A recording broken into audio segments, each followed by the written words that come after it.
So there is one LEGO Star Wars set that I have never reviewed on the channel. One massive Ultimate Collector Series set that honestly has taken too long. 6 years too long. So today we're going to be revisiting the LEGO Star Wars Ultimate Collector Series Millennium Falcon. So with over 7,541 pieces, the second rendition of the Ultimate Collector Series Millennium Falcon released on October 1st, 2017 at a retail price of $800. Today you can still find this set on sale both on lego.com or in stores. Even Amazon now sells it. I'll have links down in the description. So I never truly made a review on the second rendition of the Falcon. While I made a time-lapse unboxing video 6 years ago when I eventually got the UCS Falcon, I was not able to pick it up on its day of release. I was there at the launch of the event, but I wasn't able to pick up my copy because this set changed the game for LEGO Star Wars, and that's what I want to talk about today. So I've had my Falcon on display now for just under 6 years, and I don't think I've ever dusted it, and it's really showing. Surprisingly, no color change to the light bluish gray, no sun damage or anything like that, even though I've had this thing next to some windows over the years, both in my apartment and in my previous house. It was right next to a window. Surprisingly, it still looks pretty intact. Maybe tiny bits of color change, but nothing that noticeable, not that you would see on the camera here. But I'm gonna go ahead and dust this thing. And while I do that, let me thank the sponsor of this video, which is Whatnot. So you guys know the drill. I have a Whatnot stream happening tomorrow, November 3rd at 5 p.m. Eastern Standard Time. This time, I'm going to be offering over 500 LEGO Star Wars minifigures at auction on the Whatnot app. Now, you can download the app down in the description below, links to that as well as a link to the stream. But as you can see here, it is going to be an insane stream with tons of LEGO Star Wars minifigure lots. And of course, like always, I'm going to be giving away LEGO Star Wars sets, 6 in this case, 4 332nd Clone Trooper Battle Packs, and the new Millennium Falcon diorama, as well as the Fang Fighter versus TIE Interceptor.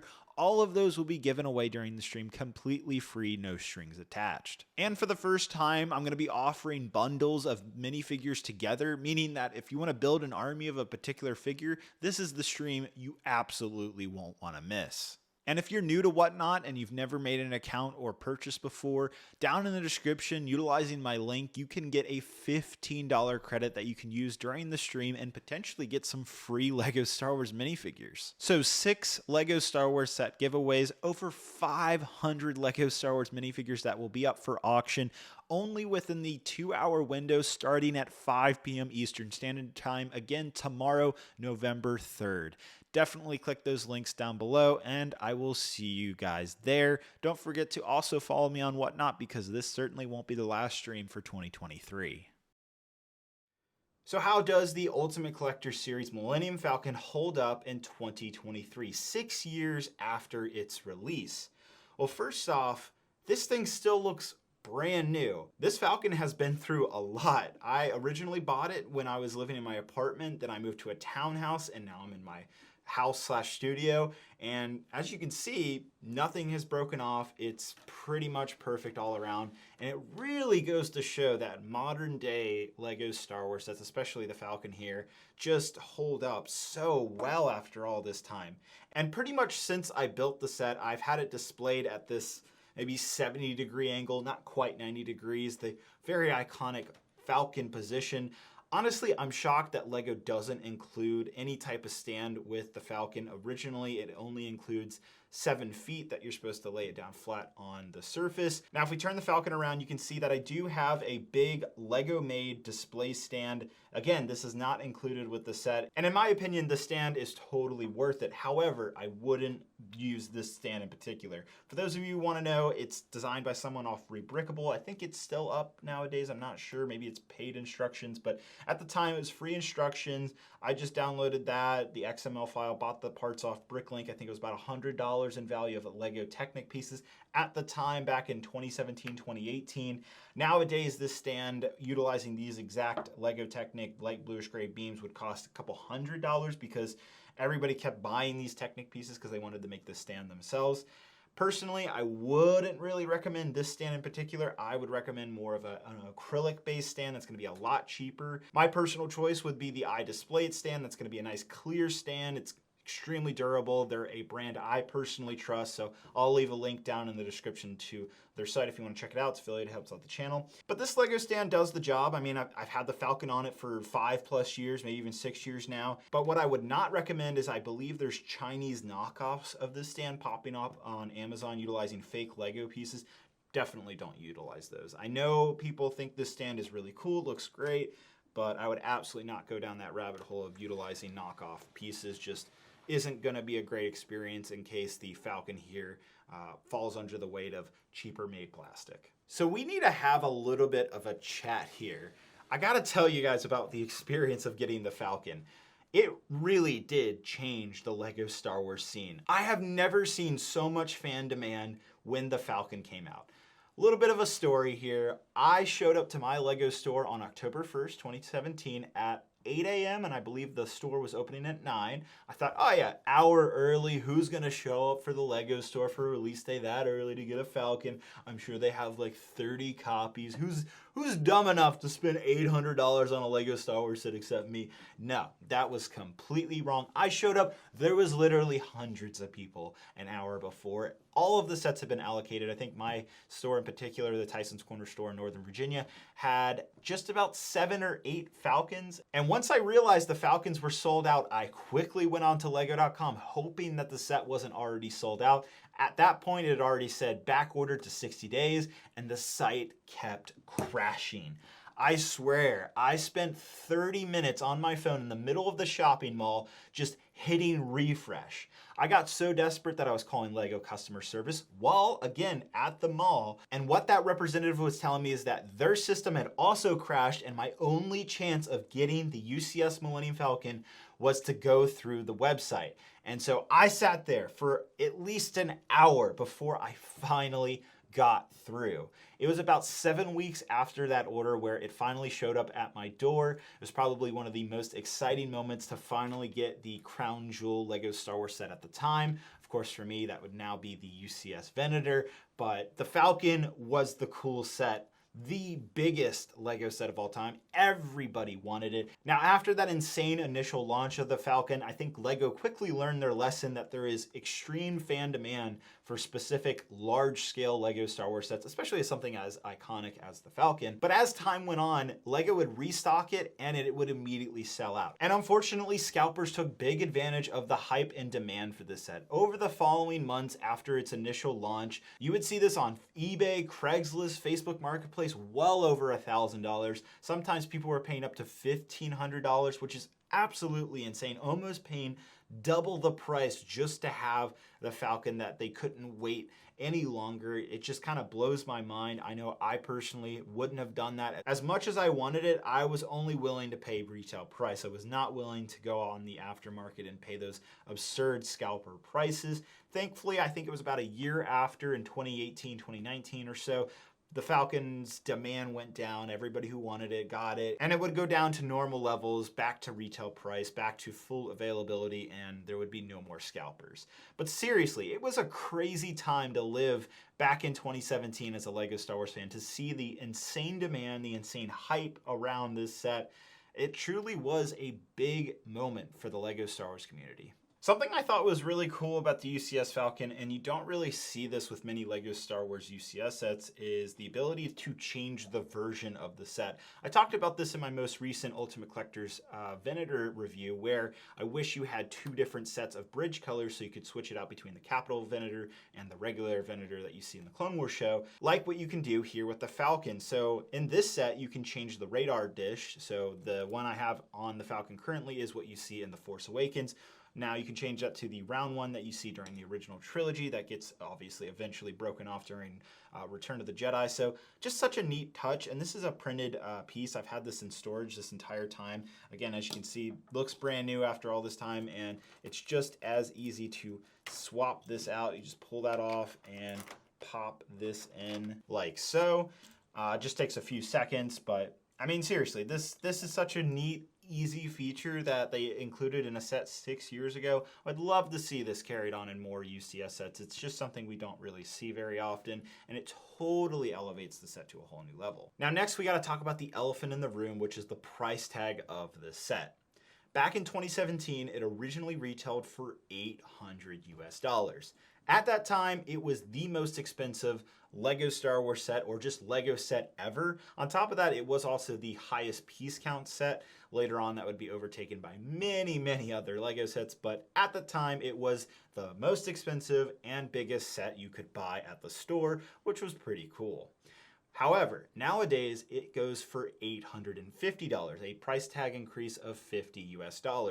And so you have to ask yourself, is that worth it in 2023? Honestly, $50 isn't that crazy when you're already talking about $800. So adding another $50 to that, the type of person that's going to be buying the Falcon probably has that money. And the reason why that $50 price tag increase came was because of inflation after COVID.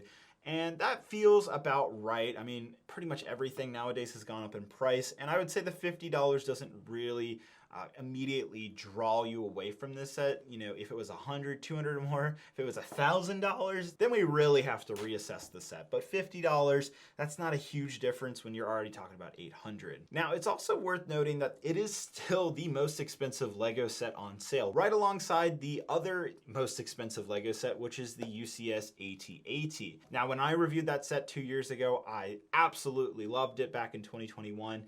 And definitely was comparing it to the Falcon here. And I have to say, you know, if I had to choose between the UCS AT-AT and the UCS Falcon, I would absolutely go with the Falcon before I ever considered the AT-AT. This thing just, you know, it always gets people. When they come in the room, they look at it. It's just so drawing to the eye, especially if you have it this way. Again, I really have to emphasize, don't display the Falcon with the feet on. Like, absolutely buy a stand and get it up in this position. It looks so much better. It takes up way less of a footprint. So anyhow, if you really want to get that impression, you know, from your friends and family, definitely have it displayed like this. And I really think this thing is a bigger wow factor than the AT-AT behind me. And I have 2 of those, and I'm still saying, yeah, go buy the Falcon before you get the AT-AT. Something else the Falcon did was introduce the idea of minifigure scale rooms, something that we would see later on be implemented in the Ultimate Collector's AT-AT, as well as the Razor Crest, which was definitely met with fanfare. And the Falcon really started this trend. It just kind of touched a little bit of like what's possible. It doesn't have a full interior. You can take off the front cockpit here. You can take off where the turret is. You can take these particular panels off. Honestly, sometimes I forget about where the access points are because it's like that well blended in. And then we have a few more hatches over here that can be taken off. Really just showcasing the most iconic moments and rooms in the Falcon, like the seating area, like the little hallway where Luke and Leia have their famous kiss in Empire Strikes Back. Just those really important scenes are included in the Falcon. Unfortunately, there's really nothing going on in these other areas. It's just basically empty space. I have seen people over the years take off all these panels and make a completely accurate minifigure scale Falcon. You can do this at this scale, which is really cool. I think I've heard that it does need to be a little bit bigger to be actual minifigure scale, the actual set, but honestly, this is as good as it gets. I think it looks so good. I mean, I wouldn't really do anything about it. I think it looks great as is, personally speaking. I also have to commend the designer for just adding little bits of color. I've noticed that over the years, just that little bit of dark tan, even a little olive green, dark red, just that little bit really enhances this set. And what this effectively is doing is creating a weathering effect to the eye. And honestly, these little bits of color is something I feel like modern day UCS sets are still missing. Even though this set is still on shelves, you can still buy it. Other UCS sets, like the Razor Crest, for example, I think could really have done with just those little bits of color. It just adds so much. It's so little, but adds so much to a set like this, or to any Ultimate Collector Series set. Now, unfortunately, I don't have the minifigures that were originally included with the set. I do have 2. The Chewbacca and Porg have been sitting up here in the cockpit the entire time, kind of recreating what you see in The Last Jedi, which I still like that film, guys. You know, I know that's still a controversial point of view, but, you know, Last Jedi wasn't that bad. You know, Canto Bight can go jump off a cliff, but the rest of the movie, not bad. That's a hot take, okay? That's a hot take, I know. but I still like The Last Jedi. Anyhow, you got Princess Leia, C-3PO, two versions of Han Solo, both the version that you see in the original trilogy as well as in the sequel trilogy. You got Rey and Finn as well as BB-8, and of course Chewbacca. So that's a really good set of minifigures. You also get a few other creatures like the Porgs, for example, so nice little touches just to add to the Falcon. I think after 6 years, the minifigure selection is pretty great. So the details are there, the minifigure selection, the build experience, the unboxing, and the overall displayability of the UCS LEGO Star Wars Millennium Falcon is still absolutely outstanding 6 years later. Now, while the Venator is still my favorite UCS set to date, the Falcon probably comes in there as top 3 for me. It is very tough. There's the UCS gunship now, there's the AT-AT. We just saw the Imperial Star Destroyer get retired a few months ago. So, I mean, there has been a lot of great choices since the Falcon has been released, and it is hard to really place this amongst the top of the top. Of course, though, if you're new to the LEGO Star Wars scene and you have expendable money for something like this, you can't go wrong with the Falcon. It is truly, probably objectively, the best LEGO Star Wars UCS set. It will continue to be on shelves probably at least for another 4 years, I imagine. Have a nice lifespan on the shelves for 10 years before it gets retired. Now, speaking of that lifespan, over the last couple years, especially within the last 2 or 3, this set has been popping up on sale. While I can justify the retail price of $850, you can find this thing, especially during the holiday season, which is coming up when I'm making this video right now, at prices around $600 to $700 pretty frequently. I've seen sites like Amazon even discount it down to $500, which is pretty crazy. So I'll leave a link down in the description to both Amazon or Lego.com so you can watch the price fluctuate. You can definitely score this thing on discount if you're, just paying attention. And it's also worth noting that if you hit that subscribe button down below, you will get notified through my community post when LEGO Star Wars sales like the UCS Falcon go on sale. So if you want to get those, make sure you hit the button down below. I still don't regret buying this thing for $800 all these years later. I would still buy it today for $850. It is still that great, still perfect, still looks wonderful amongst all the other UCS sets, and definitely sits at the top as the all-time great. Well, thank you guys so much for watching. I hope you enjoyed this kind of 6 years later review. Hope you guys have a great and wonderful day, and I'll see you guys later. Bye-bye.